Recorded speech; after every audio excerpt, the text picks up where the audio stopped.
સમર્થન માટે અને વિજયના વિશ્વાસ માટે જ્યારે આપણે અહીંયા ઉપસ્થિત થયા છે, ત્યારે આ વેરાવળ નગરપાલિકા અને ગીર સોમનાથ જિલ્લા પંચાયત અને ગીર સોમનાથની તમામ તાલુકા પંચાયત ઉપર વિજય થવાનો છે, એમાં કોઈ શંકાને સ્થાન નથી. આ સ્થાનિક સ્વરાજ્યની ચૂંટણી છે. ઘણા બધા દાવેદારો હોય અને જેના હાથમાં લખ્યું હોય ને કપાળમાં ન લખ્યું હોય ના મળે, પણ જેના કપાળે લખ્યું હોય એ બધાને ટિકિટ મળી અને એ લોકોએ પ્રચાર પણ કરી નાખ્યો. પણ ભારતીય જનતા પાર્ટીનો કાર્યકર્તા એ બે લોકોથી શરૂ થયેલી પાર્ટી આજે વિશ્વની સૌથી મોટામાં મોટી પાર્ટી બની છે. અને પરિવાર ખૂબ મોટો થયો હોય એટલે બધાની અપેક્ષાઓ હોય કે આપણે આ વખતની ચૂંટણીમાં ઝંપલાવીશું. પણ મેં 4 ચૂંટણી લડી, એક વખત ઝંપલાવાનું નક્કી જ નહોતું કર્યું, તેમ છતાં મને જ મળી. મેં 2012માં ટિકિટ નથી માંગી, 14માં નથી માંગી, 19માં નથી માંગી અને 24માં છાનો મનો બેઠો હતો. પણ તેમ છતાં અહીંયાથી કોઈ લઈ જાય, મારા કપાળમાં લખેલું હતું અને તમારા બધાના આશીર્વાદને કારણે મને નાની ઉંમરમાં 3 વખત સંસદ સભ્ય બનાવવાનું ગૌરવ તમે લોકોએ પ્રાપ્ત કરાવ્યું.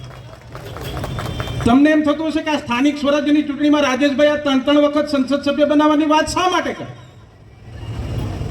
પણ હું એટલા માટે કરું છું કે જ્યારે મને 2014માં મને જવાબદારી આપી ત્યારે આ વિસ્તારના લોકો મને ઓળખતા નહોતા.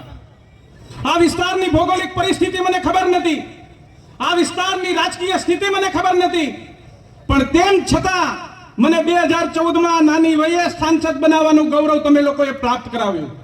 શા માટે? તો એ સમયે 2014માં આ દેશની પરિસ્થિતિ શું હતી આપણે સૌ જાણીએ છીએ. યુપીએની સરકાર હતી અને એ સરકારે 70 વર્ષ સુધી આ દેશમાં શાસન કર્યું અને આ દેશને ભય, ભૂખ અને ભ્રષ્ટાચારમાં આ દેશને બરબાદ કર્યો. આ દેશની આર્થિક નીતિની વાત હોય, આ દેશની સુરક્ષાની વાત હોય કે આ દેશની વિદેશ નીતિની વાત હોય, તમામ જગ્યાએ ભારતને ક્યાંક ને ક્યાંક નીચું જોવું પડતું હતું. અરે એ સમયે સમાચારોની હેડલાઇન બનતી કે કાશ્મીરમાં આજે હુમલો થયો અને આપણા જવાનો શહીદ થયા. આવી પરિસ્થિતિ આ દેશની હતી. ત્યારે મને જવાબદારી મળી ત્યારે તમે મારા સામે મારો પરિચય નતો, છતાં પણ એ સમયે એકમાત્ર વિચાર કર્યો કે 30 વર્ષથી આ ગુજરાતમાં નરેન્દ્રભાઈના નેતૃત્વમાં સરકાર કામ કરી રહી, ભૂપેન્દ્રભાઈના નેતૃત્વમાં અત્યારે સરકાર કામ કરી રહી છે. 2001માં નરેન્દ્રભાઈ મુખ્યમંત્રી બન્યા અને એમણે વિકાસની શરૂઆત કરી. 30 વર્ષ સુધી આપ સૌના સાથ અને સહકારને કારણે ભારતીય જનતા પાર્ટી 30 વર્ષ સુધી આ રાજ્યમાં વિકાસ કરી શકી અને શાસન આપી શકી. ત્યારે એમણે આ દેશના લોકોને એક વિશ્વાસ અપાવ્યો કે આવનારા સમયમાં રાજ્યનો વિકાસ કરતા કરતા દેશને દિશા આપવાનું કામ કર્યું દેશના પ્રધાનમંત્રી નરેન્દ્ર મોદીએ. અને અત્યારે દેશનું નેતૃત્વ કરતા કરતા દુનિયાને દિશા આપવાનું કામ એ દેશના પ્રધાનમંત્રી નરેન્દ્રભાઈ મોદી કરી રહ્યા છે. અને એટલા માટે 2014માં તમે કમળના નિશાન ઉપર મત આપી અને મારા જેવા સામાન્ય કાર્યકર્તાને સંસદ સભ્ય બનાવ્યો. તો આ તો આપણા સ્થાનિક પ્રશ્નોની ચૂંટણી. અહીંયા ઘણા લોકો આવતા હશે કે અમે આવીશું તો આ કરીશું, અમે આવીશું તો આ કરીશું. અરે અમે જે દિવસે 2 લોકોની પાર્ટી હતી ને તે દિવસે અમે લોકોનો વિશ્વાસ જીતી અને અમારો વિકાસ બતાવી અને વિજય પ્રાપ્ત કરનારા લોકો છે. સંઘર્ષના સમયમાં પરિણામ આપી અને અમારા કાર્યકર્તાઓએ પડકાર સામે મહેનત કરી પરિણામ આપવાનું કામ કર્યું છે. અરે અમે એમ કહેતા હતા કે અમારી સરકાર આવશે તો અમે અયોધ્યામાં રામ મંદિર બનાવીશું. તમને મન પાછો વિચાર થતો હશે કે રામ મંદિર બનાવવાની વાત આ દર વખતે ક્યાં કરે? હવે એવું વિચારતા હોય એને પણ કહી દઉં કે 2 લોકોની પાર્ટી હતી તેથી અમે વિશ્વાસ અપાવતા હતા કે જ્યારે અમારી સ્પષ્ટ બહુમતીની સરકાર આવશે ને ત્યારે અમે અયોધ્યામાં રામ મંદિર બનાવીશું. એવું અમે લોકોને વિશ્વાસ અપાવતા હતા. અને દેશના પ્રધાનમંત્રી નરેન્દ્રભાઈ મોદી અને ગૃહમંત્રી અમિતભાઈ શાહે રામલલ્લાનું મંદિર અયોધ્યામાં બનાવ્યું. હવે 1995 પહેલાની પરિસ્થિતિ અને 1995 પછીની પરિસ્થિતિ આ એ જ વેરાવળ હતો કે જ્યાં કોમી રમખાણો થતા, પણ 2001 પછી સમગ્ર ગુજરાતમાં ક્યારેય કોઈ પણ કોમી રમખાણ ન થવા દેનાર એ ભારતીય જનતા પાર્ટી છે. અને વેરાવળના લોકો જાણે છે.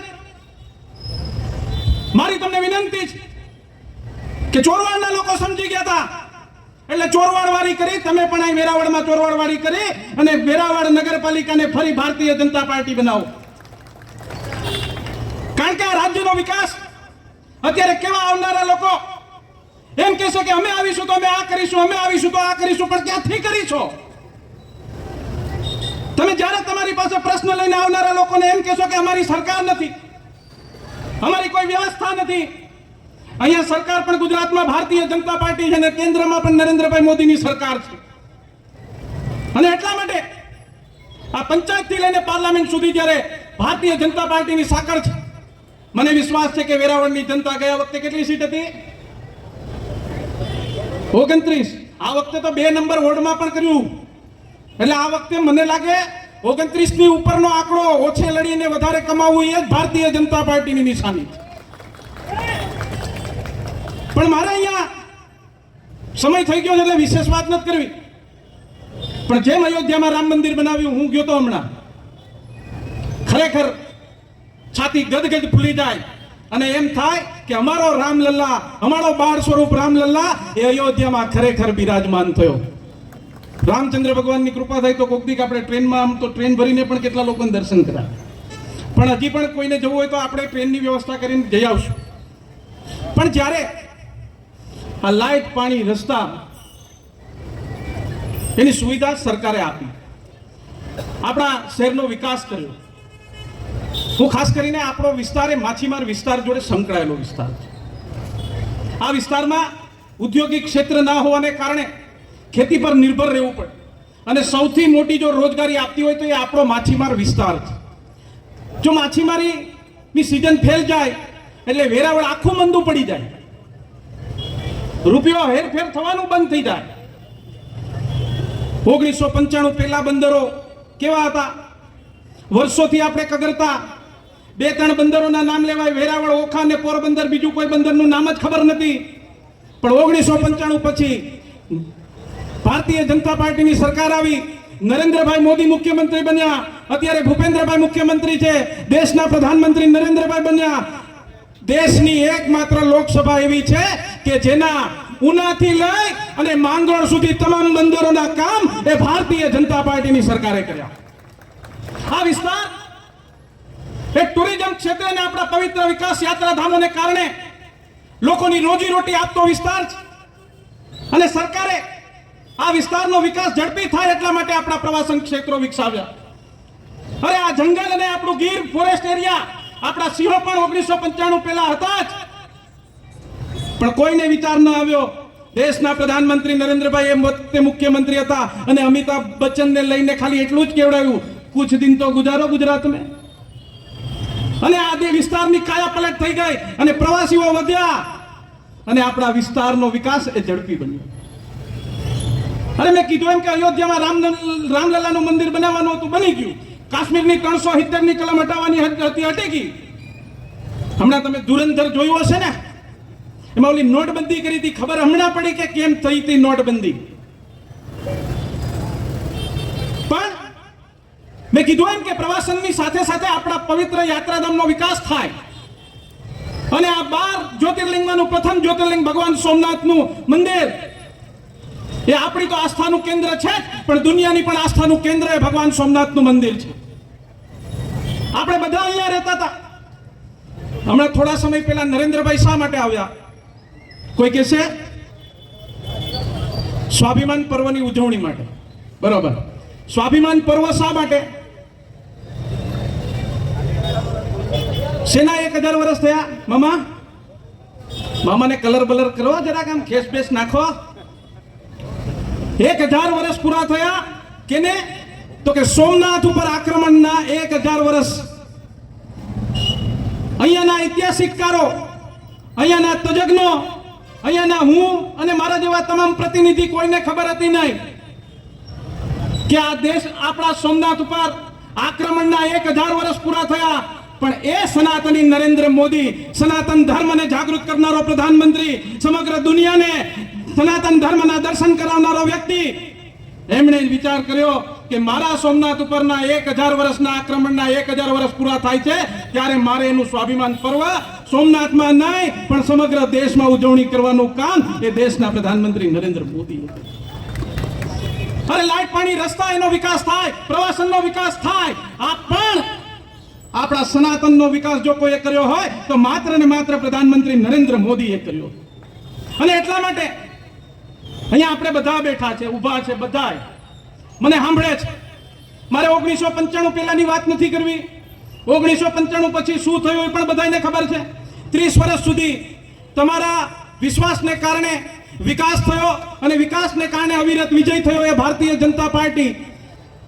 અહીંયા બધા ચેક કરી લેજો, જેટલા હોય એટલા બધા એક વખત ચેક કરી લેજો કે સ્વાભિમાન પર્વની ઉજવણી નરેન્દ્રભાઈએ શરૂઆત કરી એ પહેલા આપણી જમીનોના ભાવ શું હતા અને અત્યારે આપણી જમીનોના ભાવ શું છે એ કદાચ બધા ચેક કરી લેશો તો ખબર પડી જાય કે આપણા પવિત્ર વિકાસ યાત્રાધામ સોમનાથનો વિકાસ એ કેવો થવાનો છે. અરે એક વીઘે 5-5 કરોડ રૂપિયાનો વધારો થયો અને હમણાં કદાચ 5મા મહિનામાં પાછા આપણે સૌને વધારવા માટે આવશે તો બીજા 5 વધી જાય. અહીંનો કોઈ લઈ જ નહીં શકે, બહારથી આવશે બધા. અરે મલ્ટીનેશનલ હોટલો શા માટે આવે? આ વિસ્તારના લોકોને અને આ વિસ્તારને માછીમારીની સાથે સાથે પ્રવાસન ક્ષેત્રે અને યાત્રાધામ ક્ષેત્રે પણ આનો વિકાસ થાય એટલા માટે દેશના પ્રધાનમંત્રી નરેન્દ્રભાઈ અવિરત કામ કરી રહ્યા છે. હું હમણાં ગામડે ગામડે જઉં છું. આ એક વાત કરીને મારો ટાઈમ પૂરો થાય એટલે એક વાત કરી દઉં. હું હમણાં ગામડે ગામડે જઉં છું. એટલે ગામડે ગામડે જઉં છું એટલે હું ખેડૂતોને પૂછું છું. હમણાં સિઝન છે, બધા આવે કે ખેડૂતોને અન્યાય થાય, ફલાણાને આમ થાય, ફલાણો કે અમે આ કરાવી દઈશું, એવી વાતો કરે છે. મેં ખેડૂતોને પૂછ્યું કે આ રાજ્યમાં 30 વર્ષ સુધી ભારતીય જનતા પાર્ટીની સરકાર છે, તમે માનો છો? તો કે હા. સ્થાનિક સ્વરાજ્યની ચૂંટણીમાં ભારતીય જનતા પાર્ટીને આપો છો? કે હા. હું કે તમને 8 કલાક પાવરની વ્યવસ્થા કરી, 1 યુનિટ કેટલા રૂપિયા મળે છે? મેં પૂછ્યું. હવે હું તમને પૂછું કે હાલો તમને ખબર છે આમાં 1 યુનિટ વીજળીના કેટલા રૂપિયા છે? એક ભાઈને જ ખબર છે, બાકી બધા હું સીધું આ કે હું 60 પૈસા. 30 વર્ષથી ભારતીય જનતા પાર્ટીની સરકાર છે. આપણા ખેડૂતો એને 60 પૈસે 1 યુનિટ વીજળી આપવાનું કામ એ દેશના પ્રધાનમંત્રી અને હાલના મુખ્યમંત્રી ભૂપેન્દ્રભાઈ પટેલની સરકાર કરી રહી છે. હવે મારે તમને એ કહેવું છે કે આજુબાજુમાં આપણા ઘણા સોલાર પ્લાન્ટ છે, પવન ચક્કીવાળાને હમણાં આવ્યા છે, અહીંની હવા હારી છે ને એટલે હવે એને આપણે જઈને પૂછીએ આપણા ઘરની છત ઉપર આપણે સોલાર પ્લાન્ટ નખાયો હોય તો એ બિલમાં કેટલા રૂપિયા આવે છે કોઈને ખબર છે?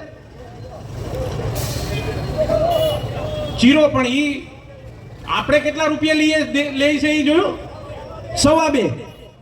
આ ઉત્પાદન કરે એની પાસે કેટલામાં લઈએ ખબર? સરકાર 3 રૂપિયાથી લઈને 3.5 રૂપિયા સુધી.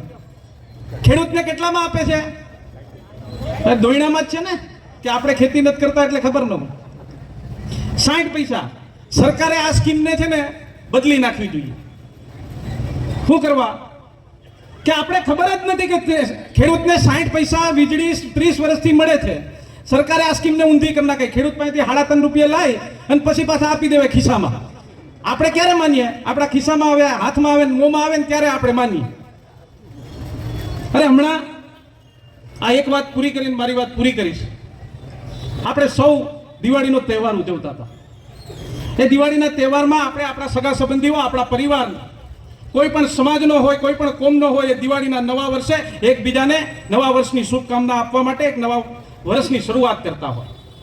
અને એવા સમયે આ વિસ્તારમાં કમોસમી રૂપી કાળ આવ્યો અને તમામ લોકોના ચહેરાના નૂર એ ઉજાડીને વયો ગયો. આ વિસ્તારનો ખેડૂત હોય, આ વિસ્તારનો માછીમાર હોય, આ વિસ્તારના લોકો હોય, વેપારી હોય, એ તમામ ચિંતામાં આવી ગયા કે આ વર્ષ આપણે શું કરીશું. અને એવા સમયે સરકાર અને આપણા જનપ્રતિનિધિઓ એ સાથે બેસીને નિર્ણય કર્યો અને આ રાજ્યના ખેડૂતોને કઈ રીતે મદદરૂપ થવું, કઈ રીતે એમને આ નુકસાનીમાં બચાવવા એટલા માટે બેઠક કરી અને બેઠક બાદ નિર્ણય કર્યો જે આઝાદ ભારતના ઇતિહાસમાં કોઈ પણ રાજ્યએ આપેલું પેકેજ સૌથી મોટું 10,000 કરોડ રૂપિયાનું પેકેજ આપવાનું કામ એ રાજ્યના મુખ્યમંત્રી ભૂપેન્દ્રભાઈની સરકારે કર્યું. એથી વિશેષ કહું કે આપણે 10,000 કરોડ રૂપિયાનું પેકેજ તો આપ્યું એટલે ખેડૂતો મૂંઝાણા કે સહાય તો મળી ગઈ, પણ હવે આ મગફળી જે ભેજવાળી છે એ ક્યાં નાખશું? તેલમાં ઘાણી કાઢવા દઈશું તો ઘાણી પણ નહીં નીકળે, કડશું તેલ થાય. હવે આને હાચવી ક્યાં? ત્યારે જનપ્રતિનિધિઓએ સરકારને કીધું કે નુકસાનીનું વળતર ભલે આપ્યું હોય પણ ખેડૂતોની મગફળી પણ તમારે ખરીદવી પડે. સરકારે નિર્ણય કર્યો કે અમે ખેડૂતોની મગફળી અને જે કંઈ પણ પાકોને નુકસાન થયું છે અમે ખરીદીશું. ફરી પાછો ખેડૂત મૂંઝાણો. સરકારે પરિપત્ર કર્યો કે 2% સુધી જ અમે મગફળી ખરીદીશું. એટલે 2% એટલે ભેજ. 2% ભેજ હશે ત્યાં સુધી જ મગફળી ખરીદીશું. આપણા ખેડૂતો પાછા મૂંઝાણા કે 2%માં જશે તો આપણો તો માલ જ ઘરે પડ્યો રહેશે, રિજેક્ટ થશે. સરકારે છાનામાના જે આપણા એપીએમસીઓમાં ખરીદી કરતા હતા એમને કહેવામાં આવ્યું કે 2% નહીં 10% સુધી ખેડૂતોની મગફળી લેવાની છે અને આ રાજ્યમાં 15,000 કરોડ રૂપિયાની મગફળી ખરીદવાનું કામ એ ભારતીય જનતા પાર્ટીની સરકારે કર્યું. 10,000 કરોડ રૂપિયાનું પેકેજ અને 15,000 કરોડ રૂપિયાની મગફળી ખરીદવાનું કામ એ ભારતીય જનતા પાર્ટીની સરકારે કર્યું. મારે બીજું કંઈ નથી કહેવું, પણ જ્યારે આ સ્થાનિક સ્વરાજ્યની ચૂંટણી છે, આપણા પ્રશ્નોની, આપણા વિસ્તારના વિકાસ માટે, ભગવાન સોમનાથના સ્વાભિમાન પર્વ માટે આપણે જ્યારે મતદાન કરવાનું હોય ત્યારે 2014માં દેશને જોઈને મતદાન કર્યું એવી રીતે ભગવાન સોમનાથના સ્વાભિમાન પર્વની ઉજવણીમાં આપણે જો વેરાવળ નગરપાલિકાના તમામ કમળ ભગવાન સોમનાથના સાનિધ્યમાં આપણે અર્પણ કરીએ એવા સંકલ્પ સાથે આપણે સૌ આગળ વધો. ભારત માતા કી જય. જય જય ગરવી ગુજરાત. જય સોમનાથ.